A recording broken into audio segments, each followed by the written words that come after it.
Haha.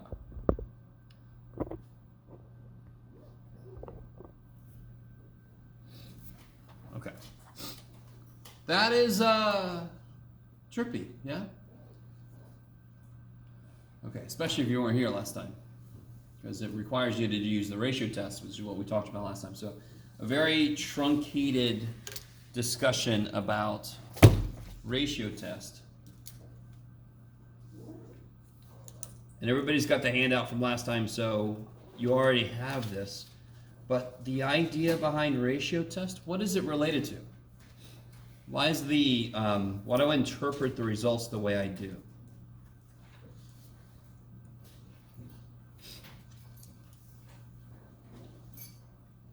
If I do this limit of a sequence element divided by the one before, and I get an L, what's got to be true about L for this to converge?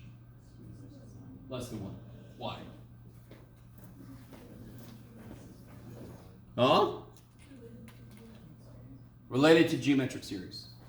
To figure out, if I have a geometric series and you want to figure out what it is I keep multiplying by, you would take one sequence element divided by the one before. Yes? That would tell you what somebody multiplied to get the next one. So a lot of times there are series where the elements of the series aren't perfectly geometrically constructed, but they're close to it.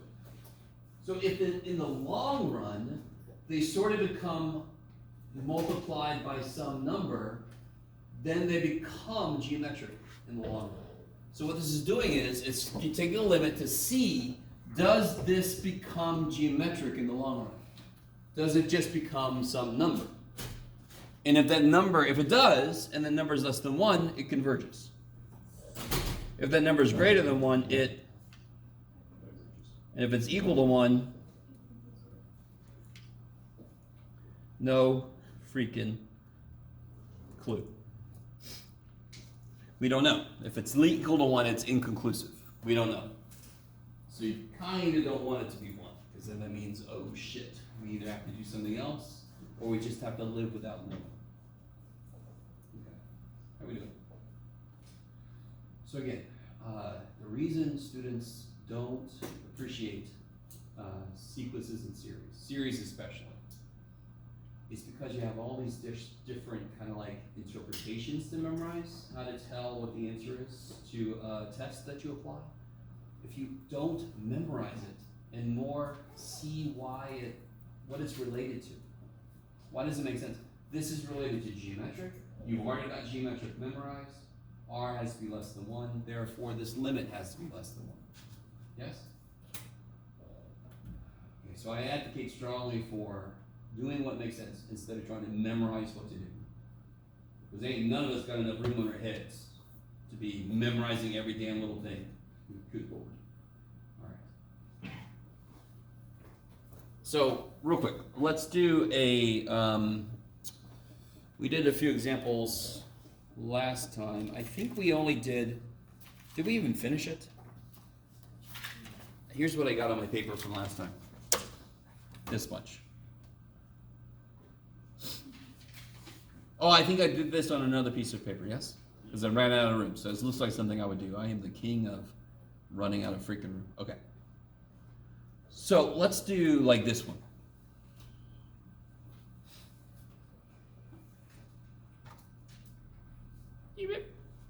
Just to kind of get into the swing, especially if you missed last class. Can somebody tell me in this problem what AN is? Yes. 2 to the n over n factorial. Yes, cool. I wanted you to go N! 2 to the n over n. So AN is always what's there. So, can somebody else tell me what is AN plus 1?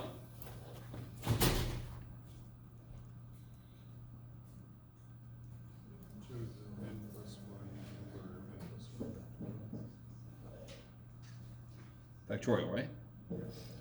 And again, since a part of the process is to take the absolute value, did I put that? Well, I put it here. Part of the process is to take the absolute value. That -1 dependence will be gone. Right? Do you see that -1 piece will go away if I take the absolute value. Every term will be positive then. Okay. So if I want to build this limit, it will be the limit. Somebody help me out. How would I build the limit that I need? So an an plus 1. Yeah. And instead of making this gigantic frickin' fraction, yes, the fracception, the fraction within a fraction, I just multiply by the reciprocal. That's what division means. So then I multiply by the reciprocal of the sucker that they gave me, and then a lot of stuff cancels. Yes? How do you guys feel about factorials now? Interesting. Okay. If you do any amount with them, you should very quickly start to enjoy them. There's really not a lot to them. When you first see them, they're freaky as shit because it's a punctuation that we're using in mathematics, but also it's just a weirdly defined function. I don't blame you, but how does this work? If I try to simplify this.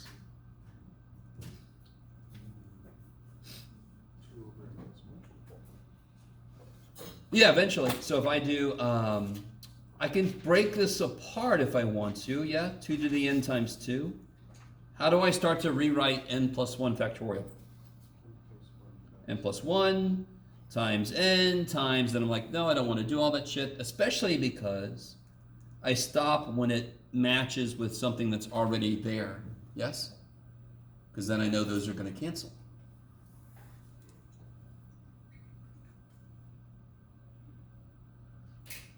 N plus 1 factorial would go forever until it hit 1. N factorial would go forever until it hits 1. So if I start to rewrite n plus 1 factorial, I can just stop. Where do I stop? Well, I stop when I see something that's going to cancel. So what cancels? Yes. What else cancels? N2s. Like Elijah said, I think it was you. We end up with 2 over n plus 1. What's the limit of 2 over n plus 1 as n goes to infinity? 0. Is that less than 1? Let me think. Yes. And therefore, what does this, our series do? What does it do?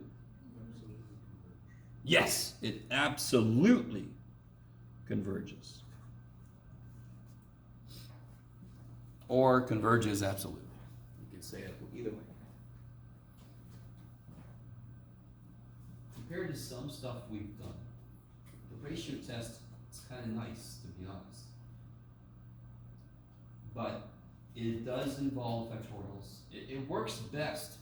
Number 1 is a perfect example of when this works best. It works best when I have exponential number to a variable power, or when I have factorials. And number 1 had both of those things. And you see why it works in those situations. Because in those situations, when I write the n plus 1th term, it's going to have a bunch of shit that cancels with the nth term.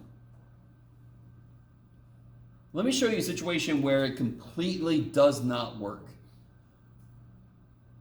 When would it completely not work? If L equals 1. So, the funny thing is, the situations where the ratio test doesn't work, most often are situations that are easier to do another way anyway.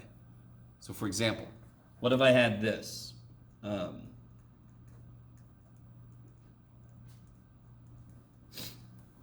anyone tell me, is that going to converge or diverge? How do you know it's going to converge? It's trying to be 1 over n squared. I could do limit comparison, direct comparison, yes? You guys semi with me? So let's try ratio test.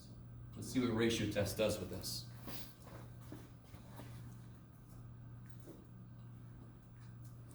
So what is an plus 1?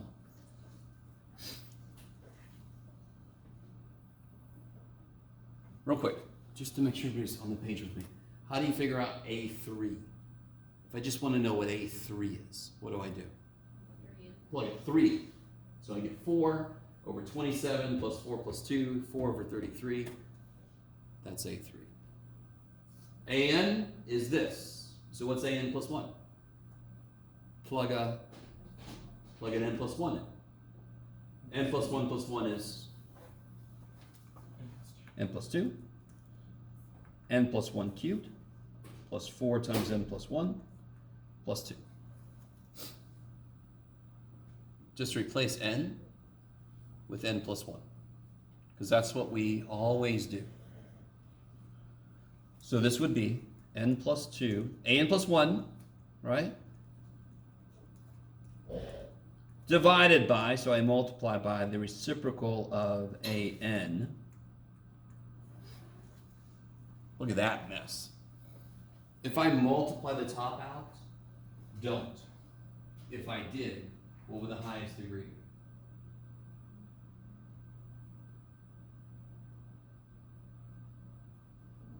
Four, yeah. Not a hard question, yes? Highest degree N times highest degree N cubed, highest degree N 4. What's the highest degree in the bottom? 4. Yes?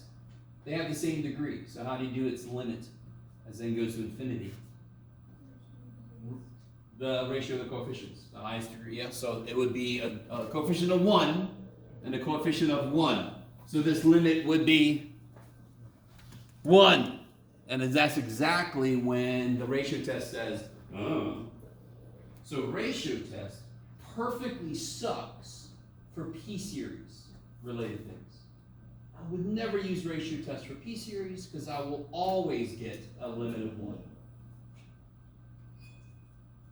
That is one immediate reason why we say limit of 1 from ratio test is inconclusive, because it could converge or diverge.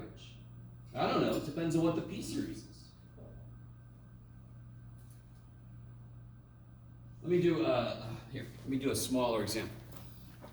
Let's apply ratio test to this, yes? AN is 1 over n, what's AN plus 1? That's crazy. So how do I set up the limit? It would be AN plus 1 divided by AN, which means multiply by the reciprocal of AN. And what's that limit? 1. This series converged. The ratio test gave me 1. This series does what? Diverges. But the ratio test gave me 1. Yes? It's inconclusive because it's like, if you get 1, it could go either way, dude. I don't know. Maybe real quick, why the shit does it give me 1? So can you guys tell me, do you know what 1 divided by 4,850 is? How does it compare to 1 over 4,852? It's like the same thing, isn't it? So this is just saying, if you go far enough out, you're basically staying the same. That's what this means when it gives me a 1. So then I have to use a different test, because then it depends on, well, how quickly is the whole thing going to 0?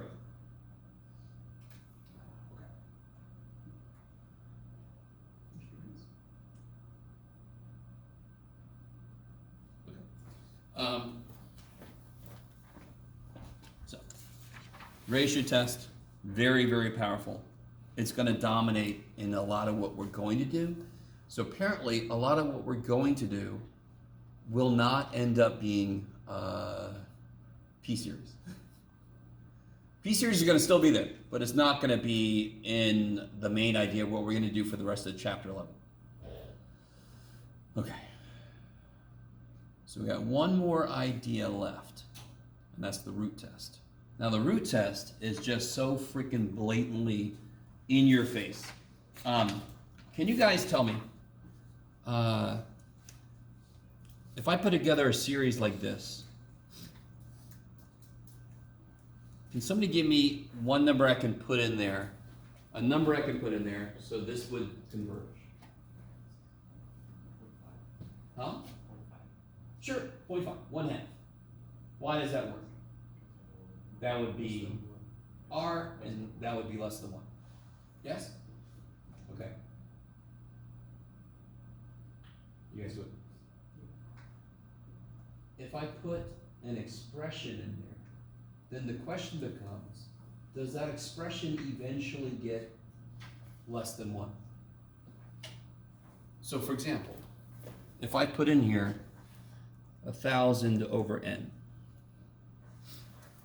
Now when n is 1, what does it look like r is? When n is 2, what does it look like r is? 500, I mean, that doesn't look good. But n's going to get stupid big. I really need you with me. Is this a constant r? No. R is the number I'm raising to the nth power, correct? That number is constantly changing. Doesn't that number eventually get less than 1 and stays less than 1 forever? Can anyone tell me what value of n makes that less than 1? 1,001, correct? Okay. So if I just took the first 1,000 elements to the side, they add up to a finite number, and then the rest of them have an r that's less than 1. In fact, it's continuously getting smaller itself. So that's the idea of the root test. If I take the nth root of what I'm given, and the resulting limit is less than 1, that is, again, the same idea. That means that that is acting like r in the long run. In the long run, I'm getting so tiny that I'm basically multiplying by 0. Am I ever actually multiplying by 0? No, I'm multiplying by very tiny numbers. So for most humans, we would say that those things are 0. Are you guys at all with me? If I made n 18 trillion, which is my go-to big number, isn't 1,000 divided by that really small? So the next element, I basically multiply by 0 because it's basically 0, yes? That's what this is telling me. Now the limit is 0. I'm not ever actually multiplying by 0, but I'm effectively multiplying by 0 eventually. I don't know if you guys are really with me. So I could have put, if I had put 1/2 in here, what does that series do? That would converge, right? Because r equals 1/2 is less than 1. So if I would have just made n 2,000 and stuck with that, then it would have been this. But do you see, the minute n gets to 2,000, it then goes to 2001. And then the r is even smaller than this. So it just converges even better. Okay, I don't have another way to say that, so I'm going to stop trying to say it more ways. Okay, you guys are still looking at me like I'm crazy, but these things happen. So, obviously that number 1 is a smaller version of what I just did. Can you guys try number 2? Try to do number 2. Let me know if you don't have this worksheet. Oh, which probably means you didn't get your test back. Is that true? Okay.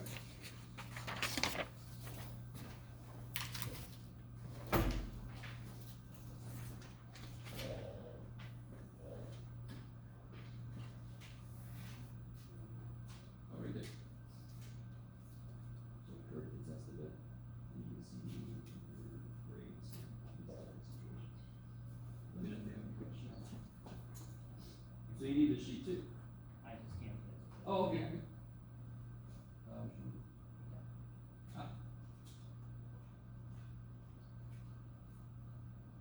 me know if anything doesn't make sense.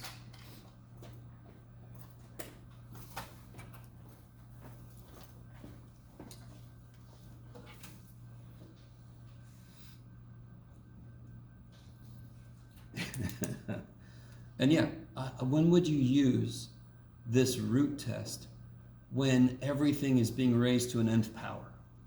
Does that make sense? Because then taking an nth root kills that. You see that? So I'm going to use the test where I have to take an nth root. when I start with an nth power? Yes?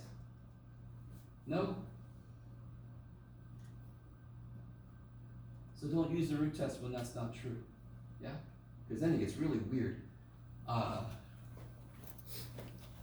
Do you guys know what the limit as n goes to infinity of the nth root of n plus 1 over n squared minus 4? Let me make that n squared on top, or it doesn't matter, Jeff. Yeah, sure. Do you guys know what that limit is? It's the nth root. Yeah? Okay, I love you guys. It's the nth freaking root. So what's the limit as n goes to infinity of the nth root of 2?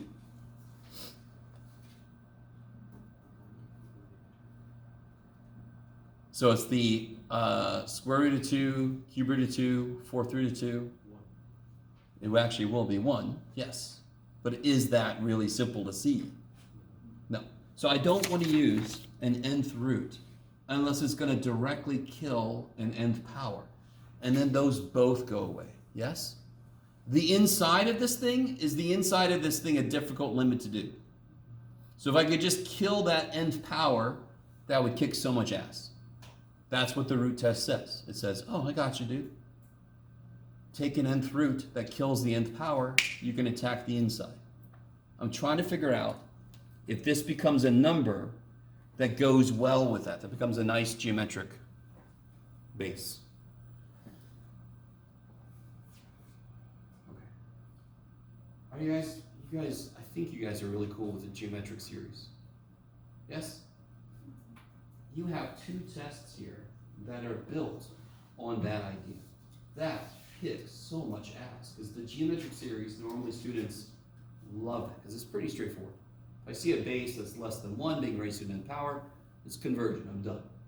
Greater than 1 is divergent. Equal to 1, it's also divergent, if it's a geometric series, yes?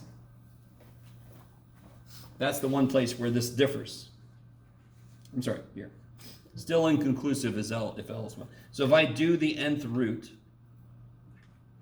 of this business, Jeff, I love when I make new alphabets. What happens to the nth power and the nth root? What happens to these two? Cancel each other out. So how do I do the limit of natural log of n over n? Yes, old medical dude.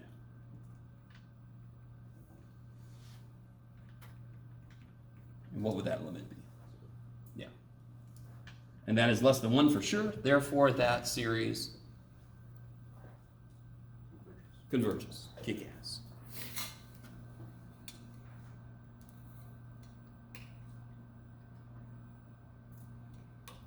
Is that okay? This one also absolutely convergent? Yes, because they do sneak a little absolute value in there. Yep. And the weird thing about that one is you can tell I have to do that because if I'm taking the nth root, n could be 2, n could be 4, and I can't take an even root of a negative number. So I have to do the absolute value. Yeah. It also makes it jive better with geometric series because then it's the absolute value of r. It's got to be less than 1. Okay, maybe. So that's 11.6. 11.6 is ratio test, root test. Now, let me go back and do this problem I said I was going to do. Number 18, section 11.6.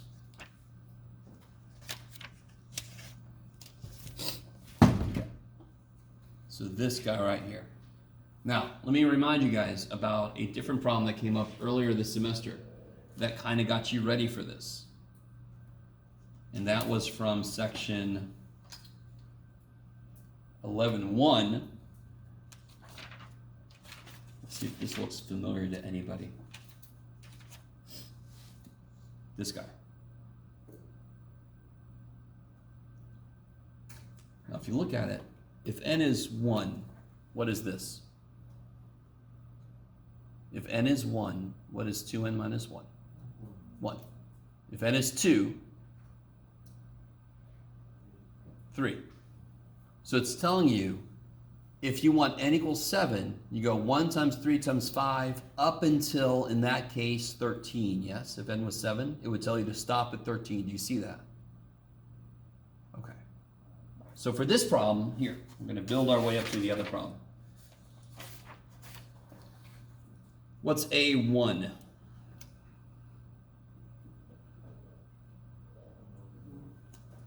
One. Yeah. What's A2? Yeah, I'm going to write out 1 times 3 over 2. Is that cool? What's A3? 1 times 3 times 5 over, yeah, 6. Yes? You guys follow? So if I wrote this series out term by term, it would be 1 plus 1 times 3 over 2 plus 1 times 3 times 5 over 6. So do you see how that's exactly?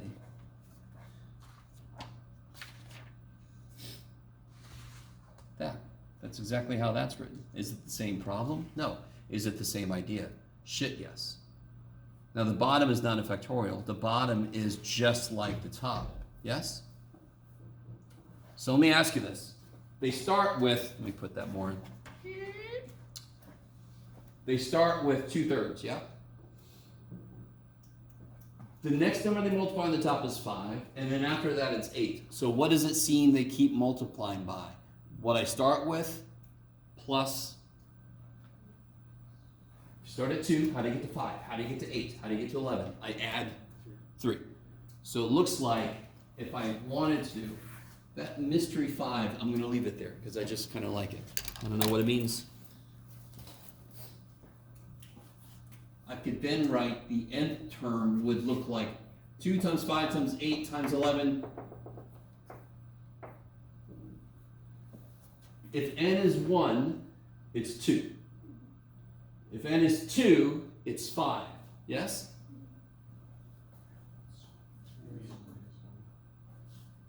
Do it again? 3n minus 1. Yeah, so if I do 3n minus 1, 3 times 1 minus 1 is 2, 3 times 2 minus 1 is 5, so 3 times n minus 1. Which is kind of neat. And again, algebra, 2, 5, 8, the slope is 3. And the first number is not 3, it's 2, so I start off with 1 less than I would normally start off at. So it's a slope of 3, and I start 1 less than I normally would. How about the bottom? 3 times 5 times 7 times, so what's the slope now? Yeah, 2n, and then every one is 1 more than a multiple of 2. Yes. Now you could take that, that's an. Yes? Could you guys write what an plus 1 is? Take a moment and do it. So this is an. I want you guys to tell me what an plus 1 is. Don't say anything. Try to write it. And this is where people overthink.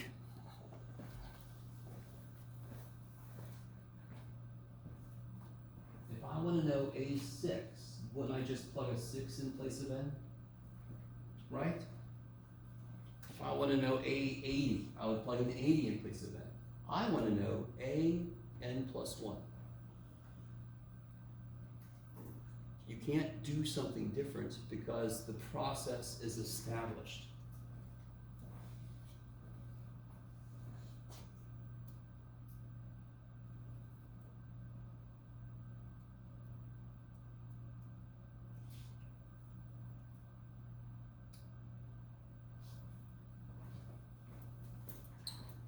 Does anyone think they know what an plus 1 is?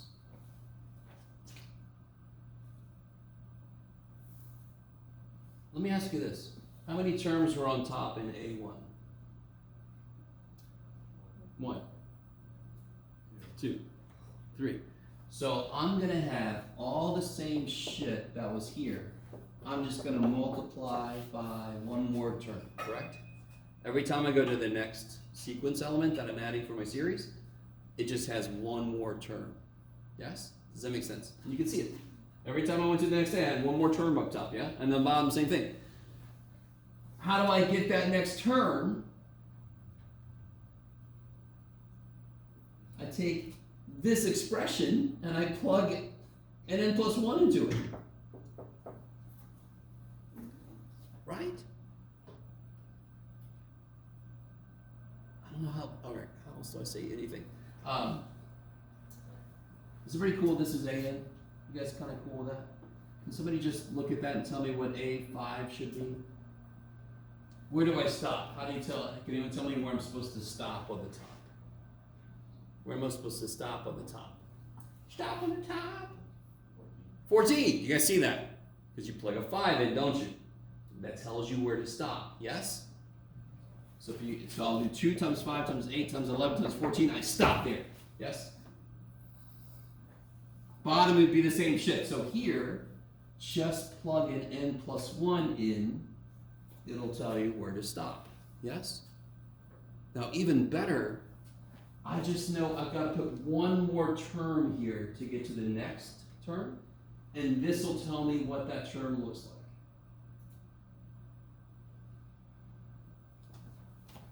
So what's the bottom going to look like? 3 times 5 times 7 times 2n plus 1 times... Yeah, so this will be 3n plus 3 minus 1, 3n plus 2. And this will be 2n plus 2 plus 1, 2n plus 3. And that's adding 2 to this, and that's adding 3 to this, following the pattern. Yes? Then can't you make a ratio? Do you see how a ton of shit's going to cancel? Ratio test just eats this shit up. Ratio test loves things that are multiplying repeated terms because it just kills all of them. Yes? I don't know if you guys see what I'm saying. If you make a ratio between this multiplied by the reciprocal of this, a whole bunch of shit cancels. Yes? And that should feel good. You're like, there's so much shit there. I must kill some of it. And you're allowed to. You can kill it. All right, sorry. That's the best part about mathematics is if there's a part in the equation or something you don't like, you just divide by whatever, you can kill it. And I try to tell my students, not a life lesson. Don't just kill the stuff you see that you don't like. My math teacher said I could kill you because no, stop it. I'll need a bunch of little Dexters running around putting little plastic down. Okay. All right. Okay, maybe. That's trippy. That problem is trippy. When you first see it, it's trippy. I don't blame you. It is kind of like a next level up from factorial. But we can't really use the factorial because the factorial specifically means go by 1. This one is going by 3, this one's going by 2, that. Okay. All right, enough of that. So, to get into the next section.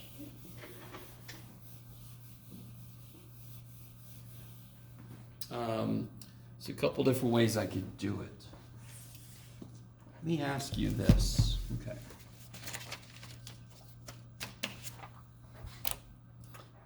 We've seen at least one problem like what I'm about to give you already. What if I had a series defined like this? I'm going to do 0 just to be different.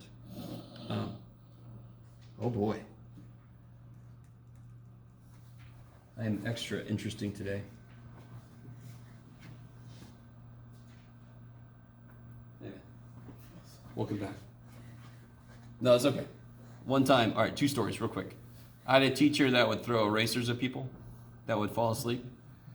And one time I was being evaluated, and my colleague who was there evaluating me, he fell asleep. And then he came up at the end and gave me a note, and the note said, "I'm so sorry, I started a new medication, it makes me drowsy." And I'm like, thanks, I know I'm just boring as shit. It's okay. All right. I'm not done yet, by the way. So, what if I gave you this? And that is new. I think we've seen one thing like this before. But my question is going to be, what values of x allow this to converge? So do you see how I've taken our series and I've made it sort of a function of x? You can pick whatever value you want for x, but some of them will make this converge and some of them won't. So it's sort of a weird take on a domain. Okay.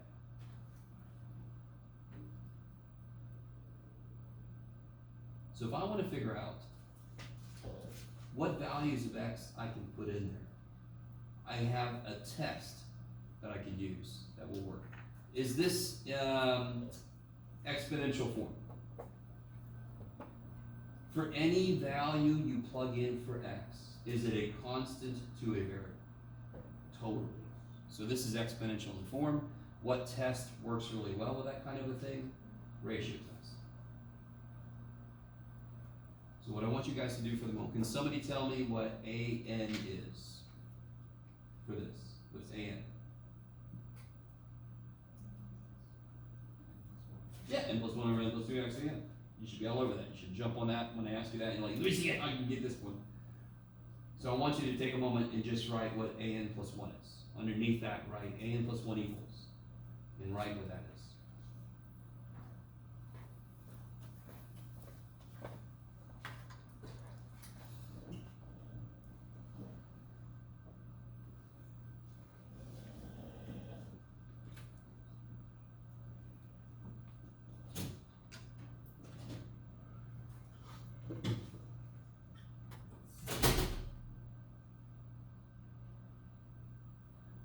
All right, who's got that? Yeah. N plus 2 over n plus 3 times x to the power of n plus 1. Yes, cool.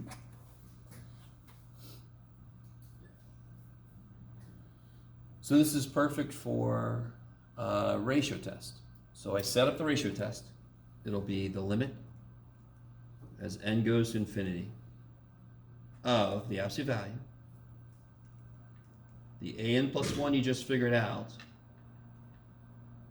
times the reciprocal of the AN.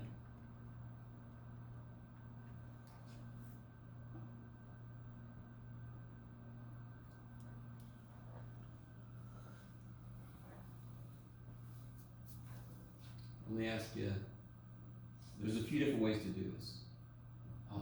What's the limit of just this? Just this. Right here, this. What's the limit of this? Yeah. 1, yes? What's the limit of this? 1. Or you can multiply these together. They'll both be n squared. Same degree, the limit is still 1, yes? So both of those little mini expressions go to 1. Now, what's new here is, well, not this. How many x's cancel? And how many are left? Where? On the top. So our result is this. Now that's new. Normally our result is a number. I can tell if it's greater than or less than 1. But I could just put the restriction on this. So if I'm allowed to use any x I want to, but I'm curious, well, what values of x would actually let this series converge? What's got to be true about what I just wrote? What's the result of this have to be? Yes, less than 1, right? It's like a geometric.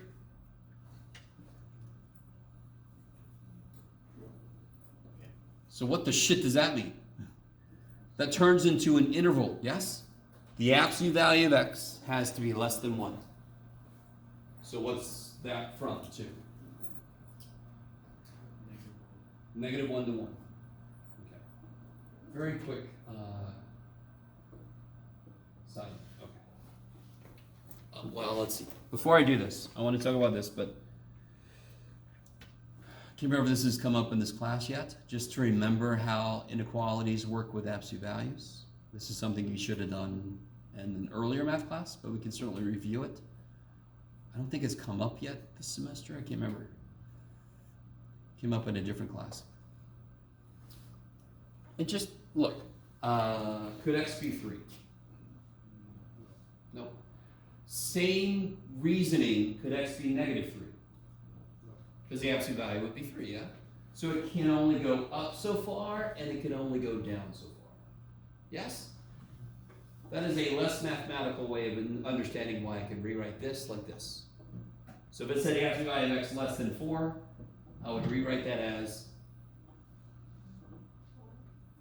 -4, less than x, less than 4.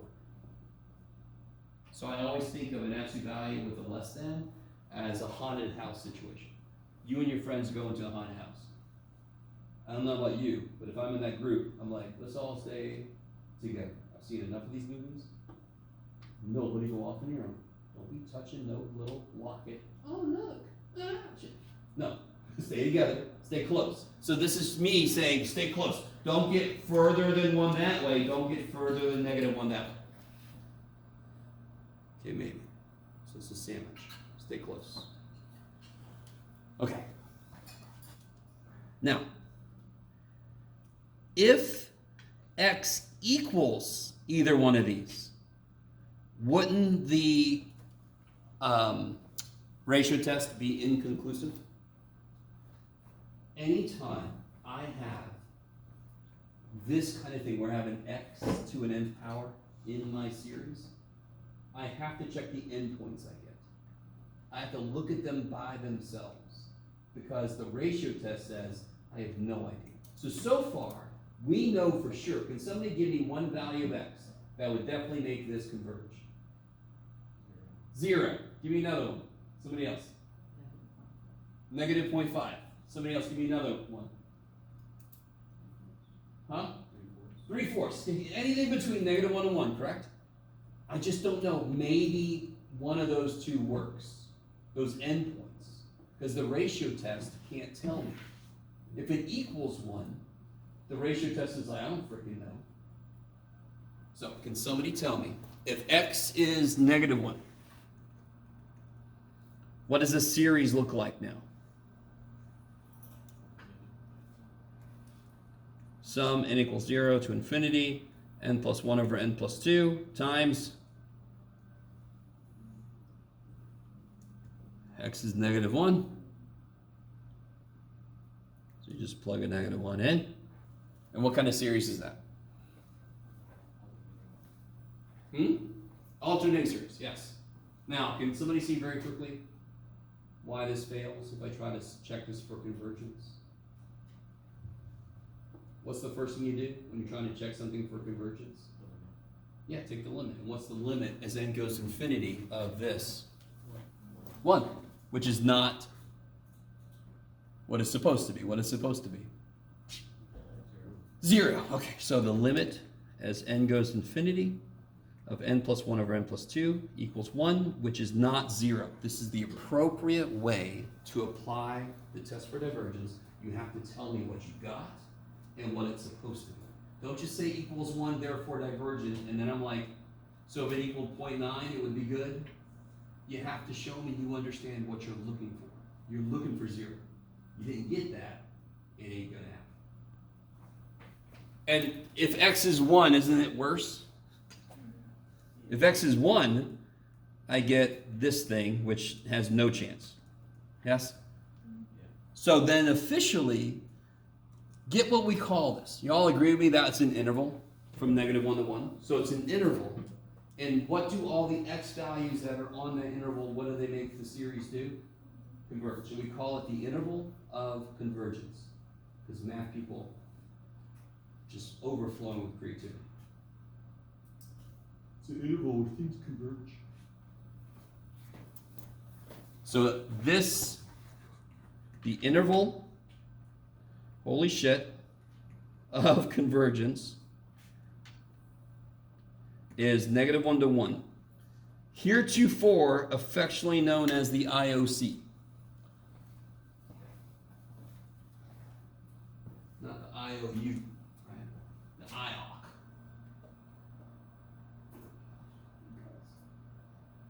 So this is kind of like me asking you, can you create a geometric series that converges? If I said that, couldn't everybody pick a different R? So this is sort of saying, all right, what could X be? Now, real quick. This whole thing we're talking about works with things that look like this. I could have made X be subtracted or added to something. Right? I picked 0. I picked 0. But I could have put x plus 1, x minus 1. Are you guys with me? So I could put any value of a there, right? But it's still x to a power, so it's still geometric. And then I put this out front. Couldn't I have made this 1 over n factorial? I could have made this any function of n that I wanted to. Yes? And for any specific value of n, for example, if n is 0, what is this? If n is 1, this would be 2/3. So for any value of n, isn't this just a constant? So we're going to call it a constant dependent on n. We're going to call it Cn.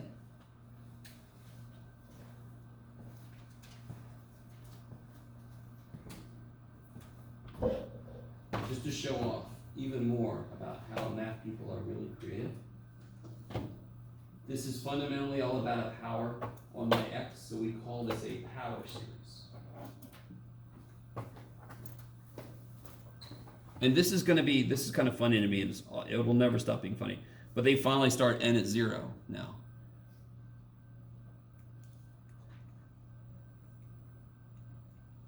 So this is officially called a power series. This little dude,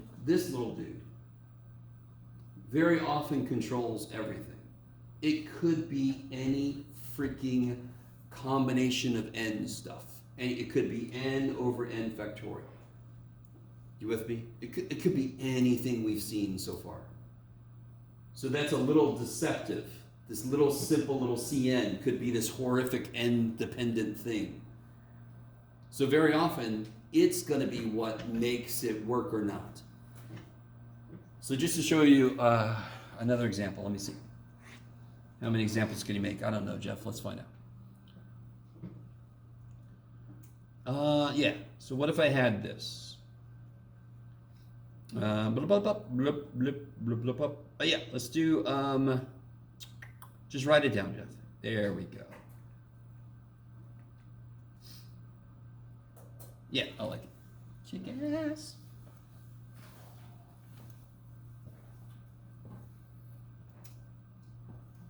Can you guys take a moment and set up the ratio test? Fully set it up. So just to show you, you could obviously rewrite this as, I just wrote it like this so that Cn was separate, but you can certainly write this as this. Right? Those are the same thing. It just makes it easier to set up your ratio test. You have a single fraction staring at you.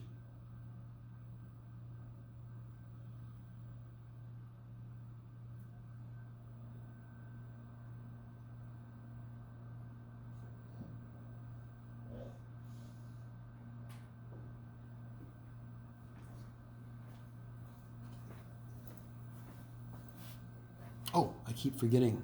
No, I don't keep forgetting. Yeah. No, I haven't done it yet. That's right.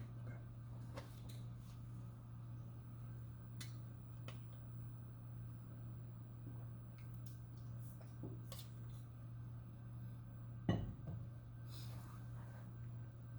So one critical thing about the ratio test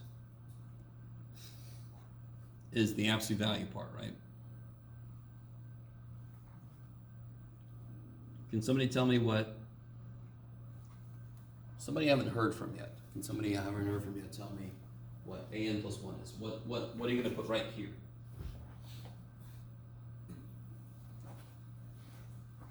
This one's a relatively straightforward one. So what you got? I'll get it started. Yeah, just replace n with n plus 1. That's it, right? All over? Yeah, cool. Okay. So hopefully nobody wanted to speak up because you're like, it's too easy. I'm going to win. And then multiply by, because I want to divide, but I don't want to write this big ass fraction because I'm going to multiply by the reciprocal of an, which is what I'm given.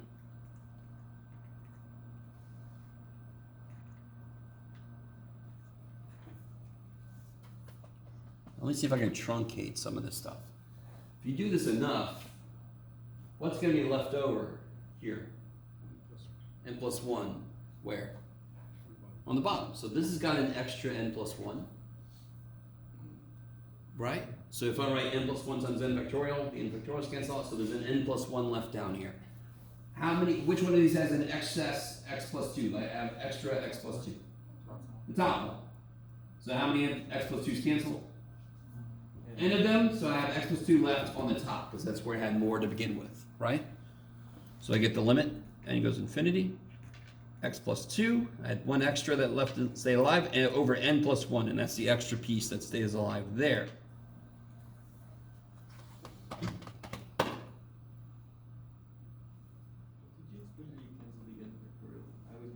Oh, I'm sorry. So let me do this. Just this piece by itself. How do you rewrite n plus 1 factorial? Start to rewrite it for me. Like, real quick, what's 8 factorial?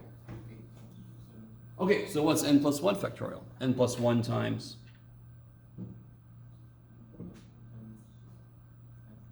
Yeah. Because how did you get 7 when I said 8 factorial? Because you subtracted 1, correct? Every factorial is very single-minded. Just as whatever you gave me, multiply by 1 less than that until you get to 1. Yes? Now, I don't want to keep writing these dumb things. I'm going to stop right now and just say somebody else can worry about it. But also because I see those cancel. That was neat. Thought it was the beginning of an alarm. Is that okay? Yes. So, my understanding is that obviously it is, I can see the factorial sign, but the n at the bottom isn't there, but then you did n minus, or n plus 1 minus 1, which is n, and then you're able to cancel it. Yep. So, I guess I'm asking, like, it's there, but we just can't see it, but then Is what there? Sorry. at n. Oh, all right. Again. What's 8 factorial? Wait. Where did the 7 come from? I don't see a 7. That's the definition of factorial, correct? Do you see what I mean? The 7 is in here because what does 8 factorial mean? 8 times 1 less times 1 less times 1 less. So the factorial's kind of wrapped all that shit up, and I'm just starting to unwrap it. Now, real quick, if I had to simplify this shit, where would I stop on the top? At 6, because I could keep going, but if I do this, that means the same thing. I just took off the first couple of terms, and I'm like, the rest, why do I stop? Not just because I got tired, but because that shit cancels. Yes? So when you have competing factorials in an expression, you take the bigger one, and you start to decompose it until you match with the other one, and then you stop. Because then those cancel. Yes? You just canceled an infinite number of things, which is very satisfying, if you think about it that way. Okay. So I'm sorry about that. I tried to do a quicker step, but that's what I did. Okay. What is this limit? Yeah, no matter how big of a number you pick for x, you guys all agree that the bottom will get bigger than that. Whatever number you pick for x, the bottom is going to get bigger. Yes? Because the bottom is going to freaking infinity. You guys see that? Is that right? So the top is finite, isn't it? You pick a number for x, it's a finite number. The bottom is going to infinity. So what is this limit? 0. What the shit does that mean? How do I interpret the results of my ratio test? What must be true about it? No. How do I interpret the results of my ratio test? What must be true about the number I get? Must be less than 1. Is that number ever not less than 1? It's always less than 1. So, real quick. Is what we just wrote only true for certain values of x? It is true always, correct? What we had on the other one we did, this was only true for these values of x, correct? So I wasn't allowed to use 2 because that would have made this diverge. This result does not depend on x. Therefore, what am I allowed to use for x? Anything. And how do you write that mathematically? I could use any number I want to for x. So what is the interval? Yes, cool. So if you do this ratio test for these and you get 0, that means it doesn't matter what x is. In this case, you can see why. The bottom grows so damn fast. I don't give a shit how big of a number you pick for x. The bottom's going to overwhelm it. Right? You pick, for x, you pick 18 trillion. That's my favorite. That's my go-to. You pick 80 trillion to the trillionth power. The bottom is going to get bigger than that. Right? And then, okay, raise that to the it's still going to get bigger than that. It's always going to get bigger than anything you can imagine. Therefore, it goes to 0 no matter what. So I'm not restricted. I can put whatever value I want in there, and it's a results in a convergent series. Is that okay? Maybe? Serious?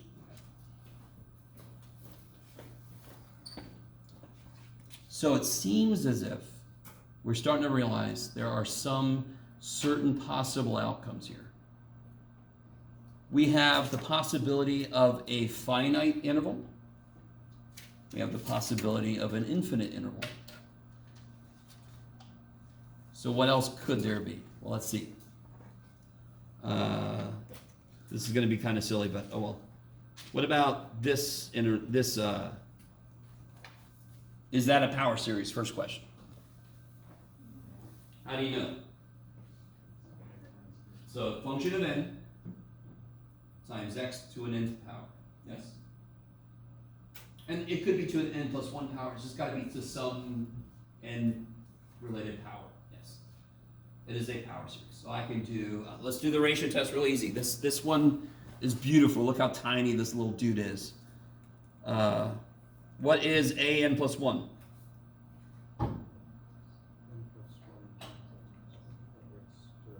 And we're not used to this. We're not used to having a series that's not fractional to begin with.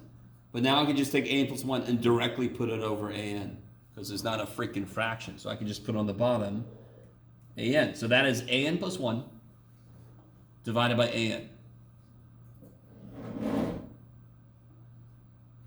Okay. And then, what do you get here?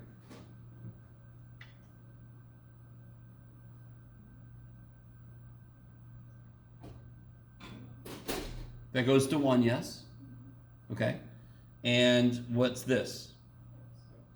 X. So I get this. Why didn't that do what I wanted it to? Oh, that's why, Jeff. I'll be okay. Let me see. And of course, how do I interpret this? This has to be less than 1. Okay, cool. I think I have an example that does what I want it to.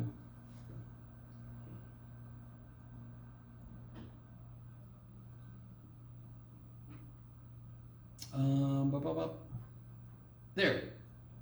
Okay, okay.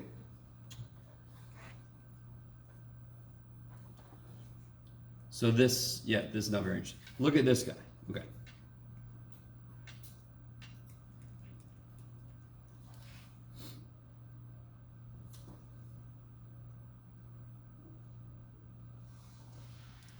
So if I do this is the limit as n goes to infinity. N plus 1 factorial, x to the n plus 1 over n factorial, x to the n. Is that cool? That's a n plus 1 divided by a n. What happens with the factorial stuff?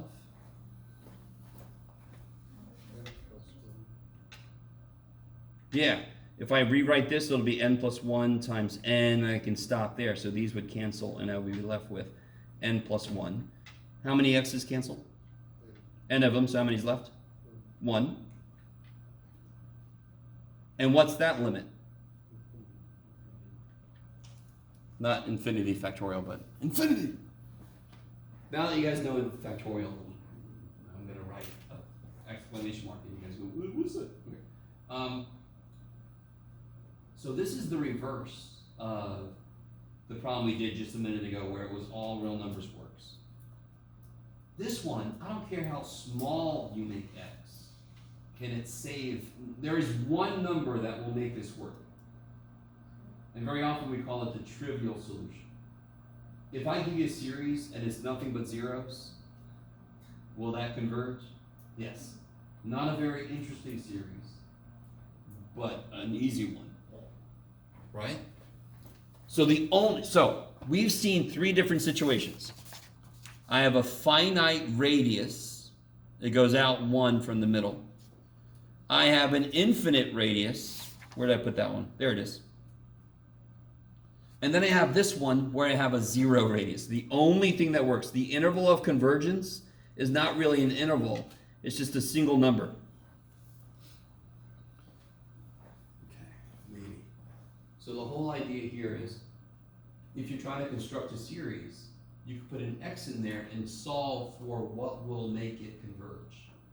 Now, at this very moment, there's a question that might be in your mind that I don't give a shit about, which is, what do you do with this, Jeff? The reason I don't give a shit about it is we're not there yet. This is learning the nuts and bolts. What this leads to is one of the most powerful things in all of mathematics. That's all. That's all. It's something called Taylor series. I don't know if anybody's ever heard of that. It's okay. It's not exactly like something you hear about all the time. Okay. So let me give you this.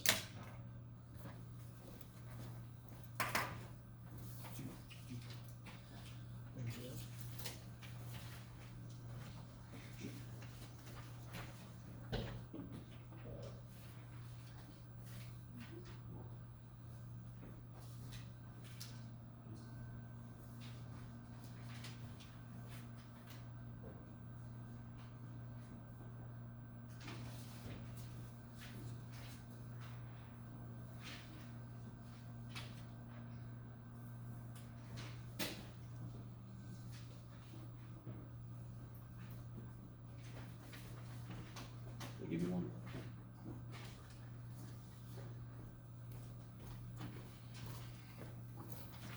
All right, so all I did here was I kind of captured everything we've talked about so far.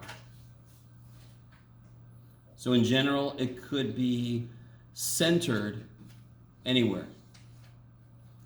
So I want to do an example to show you why we call it centered at. Let me see. So there's some examples here, blah, blah, blah. So there's the three situations we saw. It only converges for one number. And do you see how if I make x a, what does this become? So that would be the, well, what I call the trivial solution. If you make it equal to 0, it works kind of trivially. Or it could work for anything, and that's the infinite interval. Or it could only work for some things.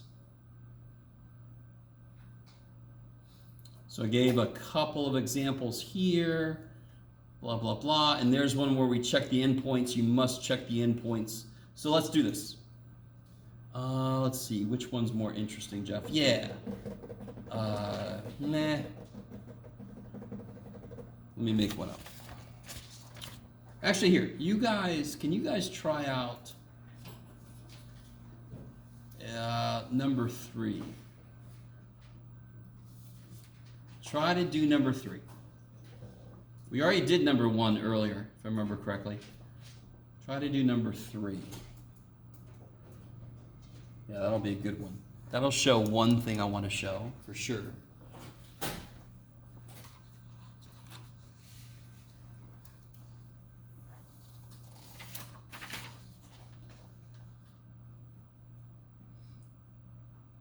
Oh, yeah.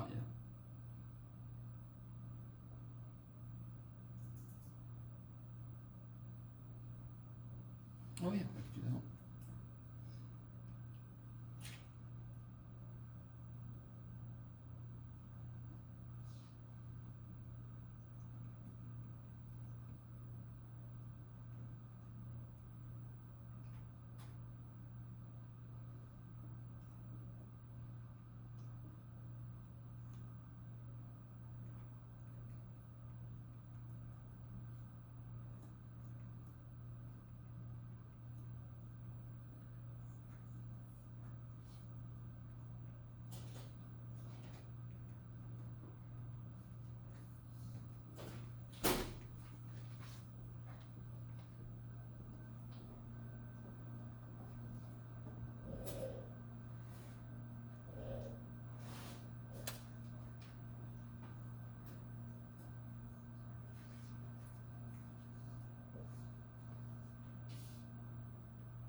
Yeah, okay.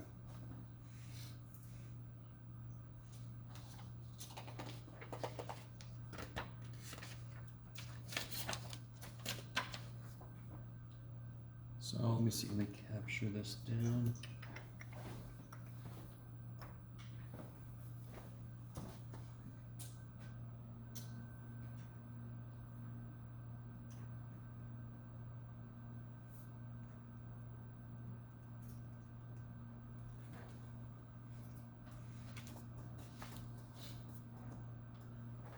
So, let's see.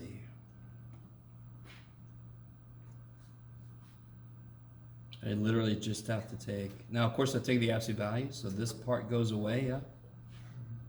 So it'll be x to the n plus 1 over 3 to the n plus 1 times n plus 2.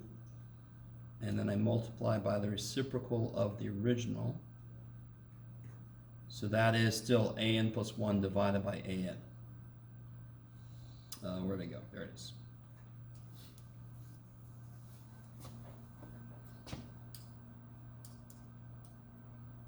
Okay, so what happens with the x's, for example? This almost always happens as well. It basically always happens. How many x's cancel? N of them. So how many's left? Where? Top. So I'm going to put that x here. Boop. What is the limit of these two? This ratio? 1. So we can sort of ignore him. He's done his job. Go sleep. You're fine. How many 3's cancel? How many 3's are left? Where? Bottom. I love it. Become a 3. 3 is my nemesis. So we get this, yes? And how do I interpret the result? What must the result be for it to converge? Yes, the result of a ratio test has to be less than 1 for it to converge. So if I force this to be less than 1, I can make it tell me which values of x make it converge. How the shit do I do anything with that? What's the absolute value of 3? Holy shit. So this is this, yes? All right, how do I solve for x? Multiply by 3. And then how do I rewrite that? Negative 3, go down 3, go up 3. That's as far as you can get away from me. That's what that says, yes? Are we done? Can somebody tell me what the radius is? What's the center? What's the center? 0 is the center. And what's the radius? 3. Good. So there's a center, there's a radius that I get away from it. We call it the radius of convergence because, again, checks notes, creative we are. What is the last thing I have to do that we really haven't done since the first problem we did, but I have to do it every time? I need to do it every time.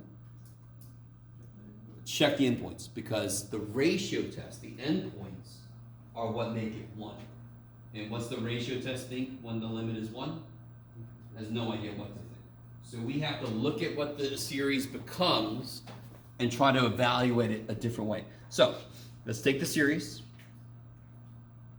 and let's let x equal negative 3 first.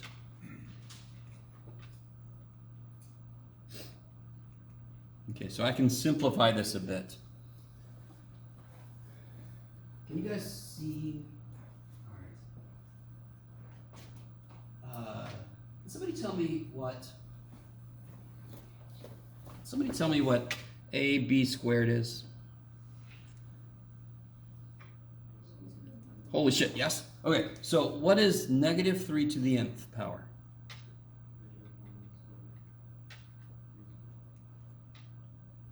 Negative 1 to the nth power, 3 to the nth power, yes?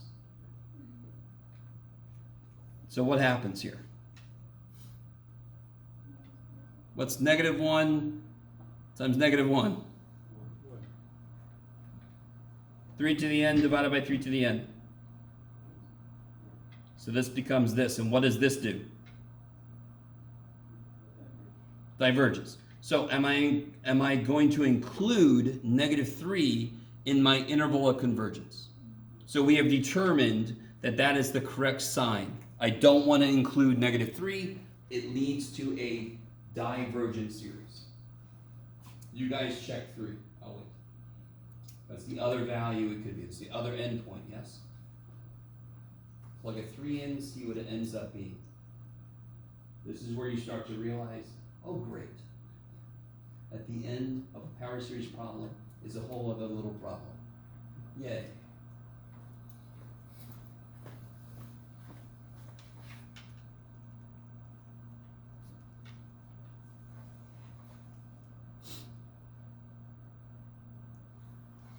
So I'm just gonna plug a 3 in. So what do you guys get?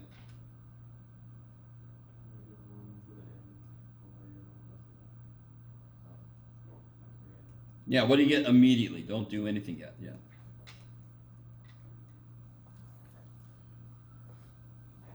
Now this is a little different, yes? Because the 3 to the ends cancel, and you're left with what kind of series? Alternating. Now here's when where I'm gonna start to be a little nicer about this. I'm gonna allow you to just kind of state, because it should be, especially when it's obvious. Is it obvious what this does? What's the 2 things? What's the limit of the stuff that's not negative 1 to the n? 0. This is 1 over n plus 1, correct? So the limit is 0. And what's the other thing that's got to be true? And 1 over n plus 1, is that obviously decreasing? Yes, 1/3, 1/4, 1/5, yes? So does the value of 3 result in a convergent series? Yes, we just figured it out, yes. So my interval, should it include 3 or not? Yes, because it's my interval of convergence. So what symbol should go on the 3 then? Yes, and what should my interval look like? I don't want to include -3, but I do want to include 3. So what do I put on the 3? Brackets. Remember that old thing? When I taught people inequalities and shading on the number line, I would often talk about like Dragon Ball. Because you would make Kamehameha, you would do like that, and then it would shoot out this way, so your parenthesis would go there, and then you would shade that. Yes? But if you don't know Dragon Ball, you're fine. It's not a prerequisite. You have to check the endpoints so you know whether to include them or not. Sometimes both work, sometimes neither one works, sometimes one of them works. You just have to look at what the resultant series is. The endpoints are special. Do you see how both of them led to some stuff canceling? That will almost always work that way. That's why they're endpoints in the first place, is because they're kind of like extreme stuff cancels then. Okay, maybe.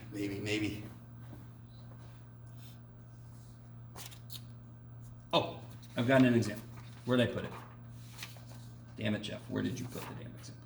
I don't know. I got excited. Here it is. Is it? Yes. Okay. Here, you guys help me out. We're going to do this one together. Okay.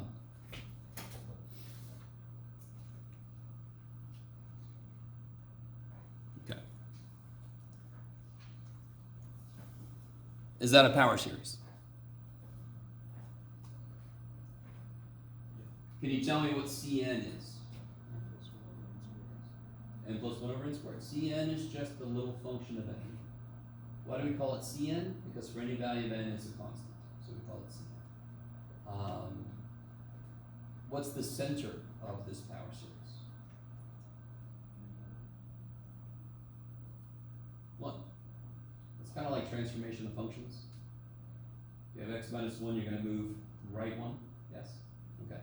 And you'll see the center actually be the center at the end.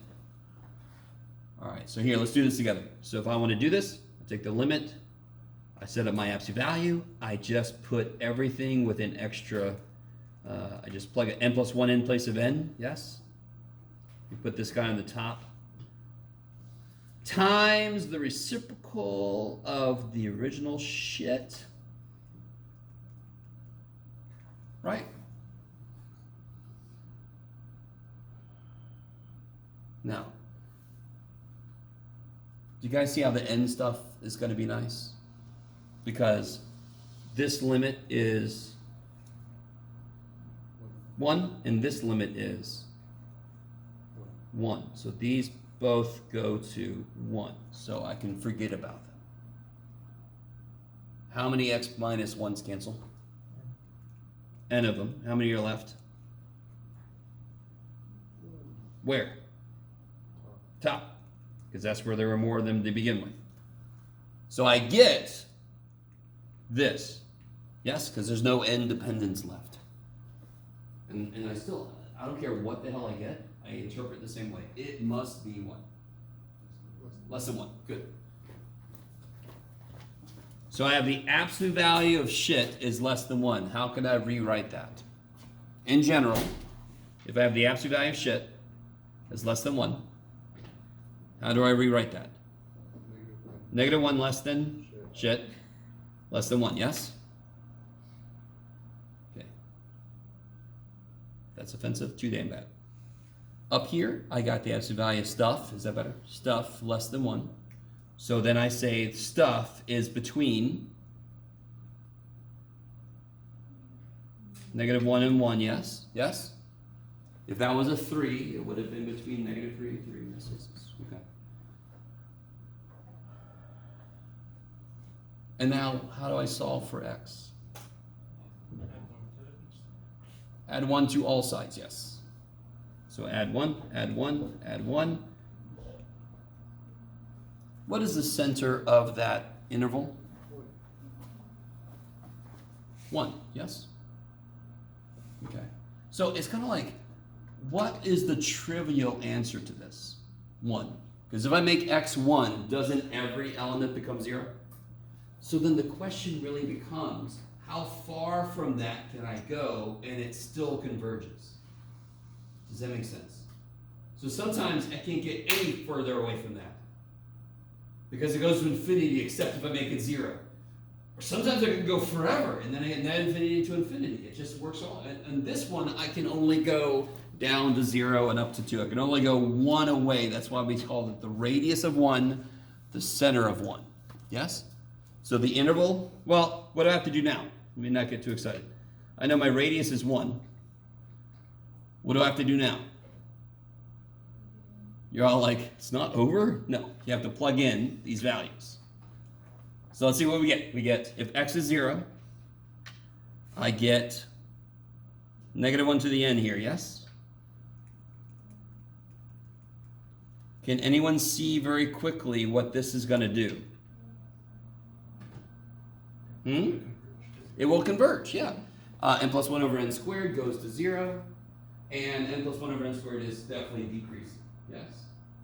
So I'm going to suddenly become a little bit nicer. You just have to state those, make sure that it's obvious. But you guys agree, as n gets bigger, the bottom is going to get bigger faster, so of course it's going to decrease better, yeah? Or quicker. So AST, check. Therefore, do I include 0?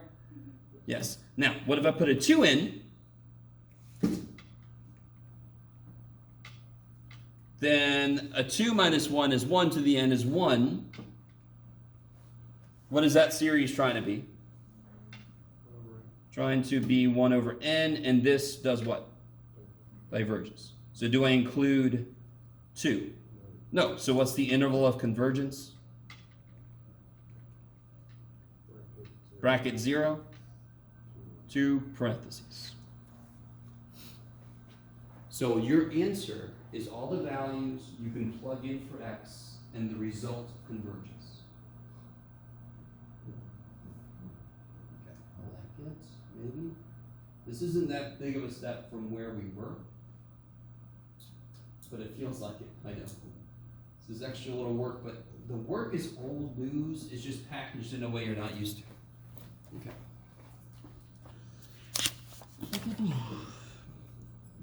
Now, I do want to say this.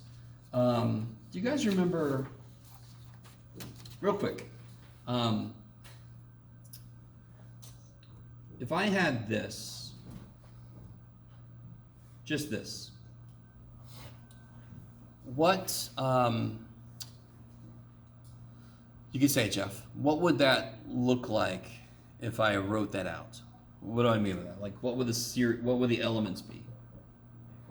I'm sorry, let me start us off somewhere.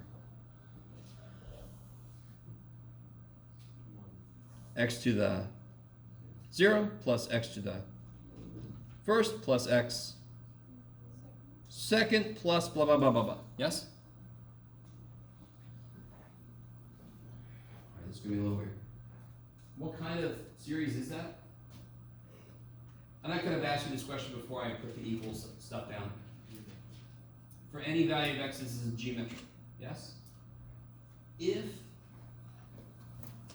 you guys remind me real quick, let me put this in terms you're more used to. If I have this shit right here, if r is less than 1, absolute value of r is less than 1, what does this converge to? Huh? What does the series converge to? Not the sequence. Yeah, a over 1 minus r. Okay. A is the what? First element, yes? So, if x is less than 1, yes? What is this series, what does this sum actually equal? Because this is just geometric, isn't it? What's the first term in this series? 1, yes? X to the 0 is 1. And are you guys at all with me? I don't give a shit what r is. As long as it's less than 1, the absolute value, I know what this adds up to be. It adds up to be the first element over 1 minus r. What is acting like r here? X. So the function 1 over 1 minus x can be represented by this infinite series. That's some trippy shit. Yes, we're gonna do this. All right, I love it. You guys have done something that got the first few elements of this, and you had no idea you were doing it. Are you guys up for doing a quick Math 180 problem? The funny thing is I'm asking that, and no matter what you say, I'm going to make you do it anyway, which is kind of funny. So I'm going to pretend as if you had to say, but you don't. So just use it. So what I want you to do, I want you to find the tangent line to 1 over 1 minus x. Become a thing.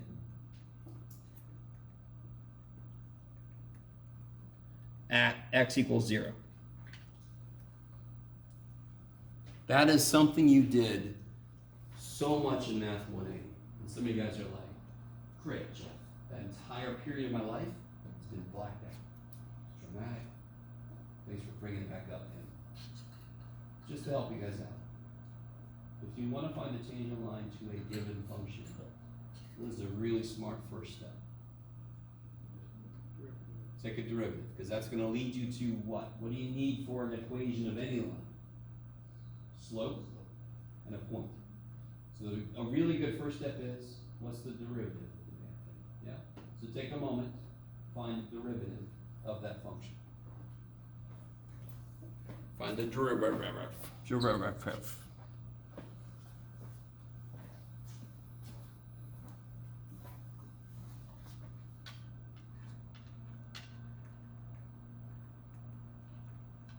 You can write it like this if you want to, yeah. So you don't have to use quotient rule because 1 is not a function really. You can just write it like this.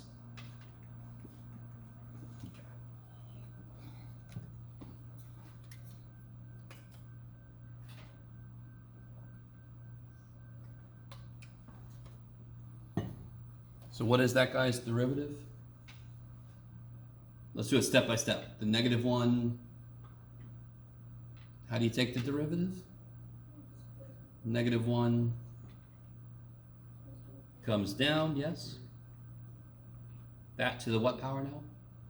-2. And then everybody's favorite rule, chain rule, yes? What's the derivative of the inside? So you end up with these two negatives cancel. You just get 1 minus x to the -2. Is that, you guys with me? So two things I need. I need to know the slope at the point, and I need to know the value at the point. And what point am I talking about? The point that's an input of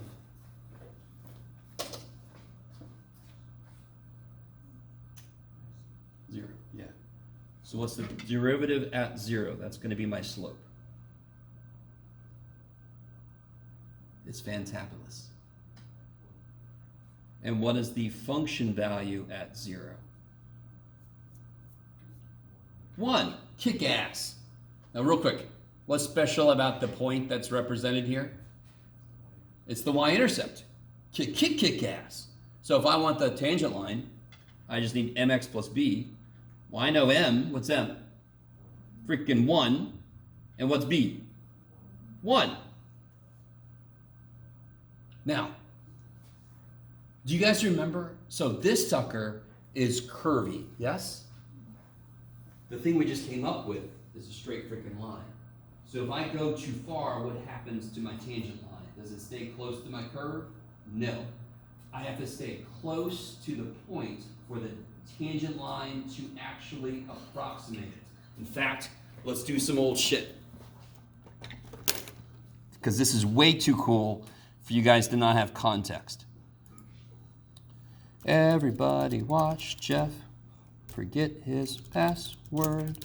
Oh, I think you got it. Did you spell your name right? Let's find out. I did, okay. Let's go to everybody's favorite thing, should be Desmos. You guys know about Desmos? Yes? Desmos kicks ass. So if I put in here the original function, I didn't need those, did I? It's okay, Jeff. And I put in here the tangent line we found. Really close to 0, that does a great job. If I zoom in enough, the blue and red line, it's a beautiful thing. They almost become 1. I have zoomed away from 0. There it is. There we go, Jeff. The blue and red line become 1. Aw. That's the idea of local linearity. Yes? But if I get not very far away, it suddenly does a pitiful job of approximating the red curve, yes? Close to the input that I built it around, it does a great job. There's no way in hell a freaking straight ass line can do a very good job of approximating a curve. Do you guys agree with me? Okay, now watch this. This is the coolest fucking thing. Now watch this. So if I go back to this, what are the first two terms in this sucker up here?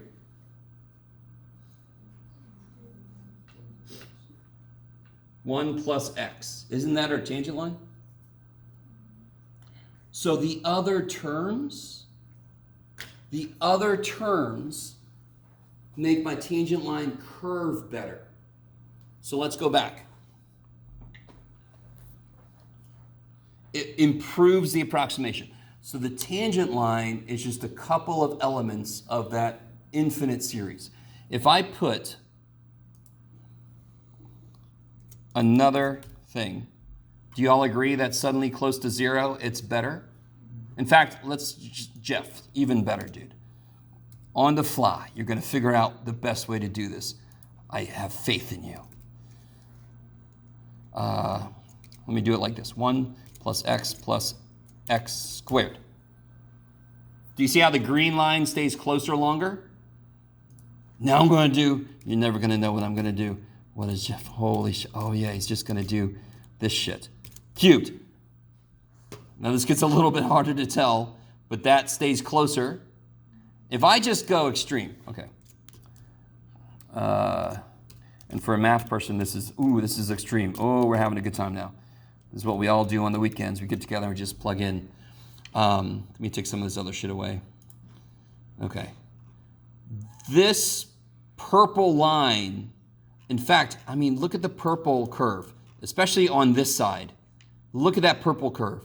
It stays tight to that damn thing forever. If I give it another, oh, Jeff, if I plug stuff in right, there we go. Oh shit, what did I do? Did I do everything okay? Yeah, I think I did okay. Yes, I did okay. And if I just kept going for a while until everybody goes crazy, it just gets better and better and better. Now this, let me zoom in on this. This little guy is having some trouble back here, but he'll be okay. See how it got out a little further? Watch the purple line, or purple curve, whatever you call it. Every time I do it, it goes a little further out. It stays closer, a little further out. I don't know if you guys are really seeing this. A little further it went, yes? It stays closer, a little further out, and a little further out, every time I add another one. If I put an infinite number of elements in this, it would line up perfectly with the red line. In reality, what we do is we go as far out in the polynomial that I get until it's close enough. So that depends on what the thing I'm doing. When you're machining parts, does it actually have to be perfect? Has anybody ever machined anything? It's okay if you haven't. It's not like a normal thing to do. But if you're trying to make something that fits into something, does it have to be like the perfect? No, it doesn't have to be perfect. I have some tolerance, yes? So depending on what my tolerance is, I could stop at the 4th term or the 8th term. You guys kind of with me? And would you not agree that a polynomial is much better than some of these other funky ass functions? Couldn't I do what we just, well, okay, we're not there yet. What I'm hoping you realize is we sort of stumbled into this truth accidentally because this was a geometric series. But we can do this kind of thing with a lot of functions. Sin x has an infinite series representation. Why is that useful? Because sin x is funky as shit. If I can write that as a polynomial, much better, yes? And then if I had sine of x squared plus 3 divided by x, I could create a series that is just a polynomial, which will always be better than sine of x squared over b, whatever I just said. You guys all with me? There's a process we're going to develop where you feed me a function, and I'll pop out a series. And that series, if I stop so it's just a polynomial, yes? It will just be a polynomial. You all agree with me that this is a polynomial? I don't care how far you go. Okay, maybe. So, that is on the other side of this. Well, it's getting a little ahead. We're going to get here. This is 11:10. This is where we're going. We're not there yet. Don't worry. Last thing for today. Dear God.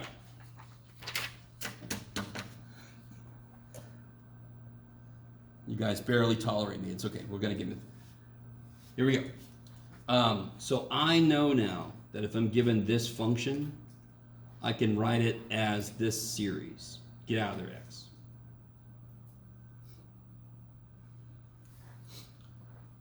Before we develop a method to do this for any function, I can play around with this thing. Can you guys, here, you guys do this for me. Can you take the derivative? We already did, didn't we? What did we get for the derivative of this? Yeah, 1 over 1 minus x squared. Is that cool? You guys all with me? Now, this is really just this, yes? I'd much rather write it like this, correct? You guys with me? Than write out like, okay. Because when would this stop? Freaking never, apparently. Yes? I need you to understand, though, if I see the big ass e, that's just an addition of things. Can you take the derivative of the addition of functions relatively easily? Of course you can, yes? So you can take the derivative of a series. Easy as shit. Because what is a series? It's the sum of things. What is the derivative of x to the n? Bless you. In fact, I'll put this down. We'll do this at the same time.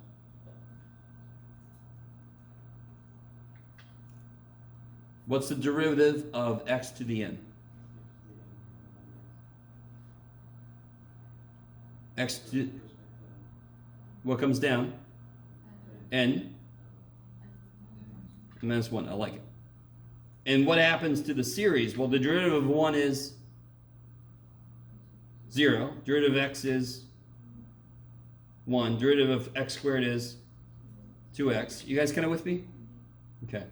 And you guys see, what are the coefficients doing? 1, 2, 3. They're following n. Do you see that? So I didn't have to know that was going to happen. I just had to take the derivative of this stupid thing directly. And that is exactly what the shit happens. That is too nice to believe. You have an infinite number of things. How do I take its derivative? We'll just take the derivative of the form, and you got it. Now, I've left out the index. What happened to the first element? It went to 0, yes? Do you notice this is a very small thing? I'm not going to start at 0 because if I put a 0 in, what do I get?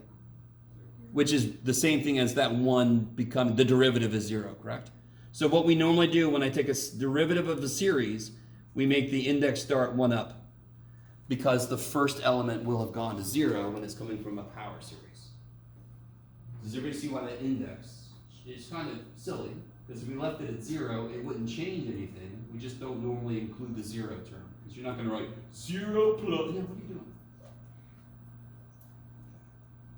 doing? So now, we have two functions that I know the power series representation of.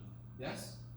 We started with one that we knew. We took its derivative. We took its power series, its series representation. Now, representation derivative. What is in this? Either I need more of it or less of it. Okay, that was good. So now I know that this function here,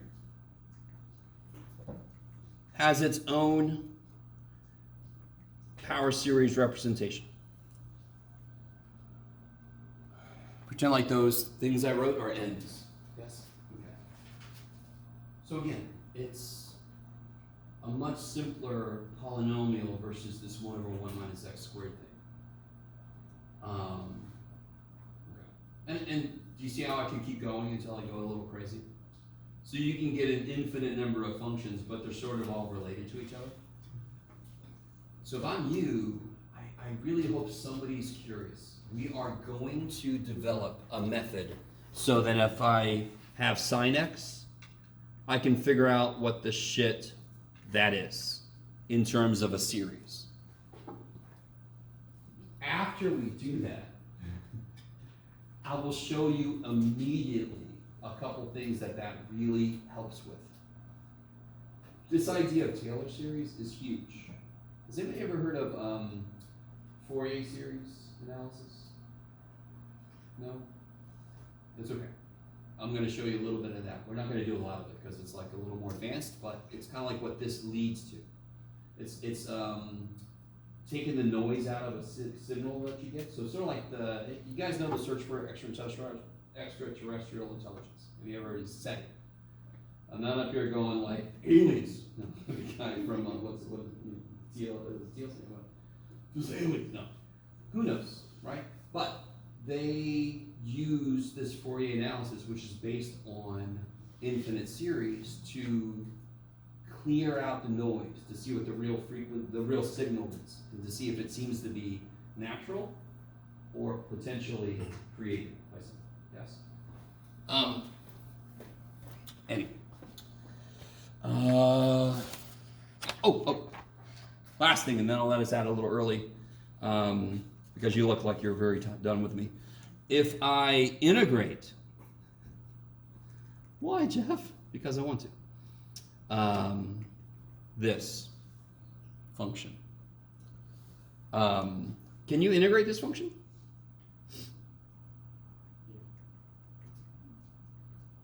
I shouldn't even write like that. Let's just write like this. What is the integral of this function? So you know it's going to be, this is the one time this works. Dear God, everybody wants everything in the universe to be natural log. This is a natural log because the bottom is to a first power, yes? Integral of 1 over x squared ain't the freaking natural log of x squared. Dear God, yes? This is the first power on the bottom. So this is almost this. But why is it not? Because what's the derivative of this? 1 over 1 minus x times chain rule. -1, so this should be negative this. You guys with me? Now, 1 over 1 minus x equals this. Yeah. The integral of 1 over 1 minus x is negative natural log of 1 minus x. I can integrate this series the same way we did earlier. What is the integral? And of course I got a plus c I got to put over here, but I'm going to put it on this side. What is the integral of x to the n?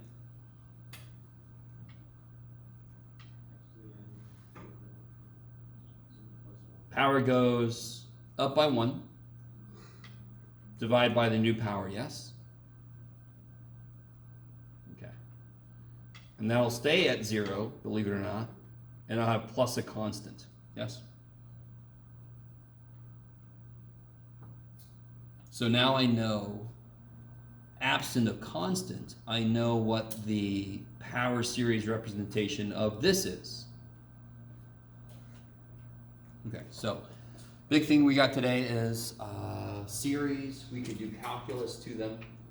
The resulting calculus tells us things. This is kind of exciting for me, and you guys are all kind of like, Whatever. but this next thing is just silly huge. I can't even describe to you. What we're about to do is huge. It's huge. Bigly, very bigly. So we'll do that next time. That's enough for today. I'm sorry. We'll work our way to the other side of that worksheet. You don't have to look at that yet.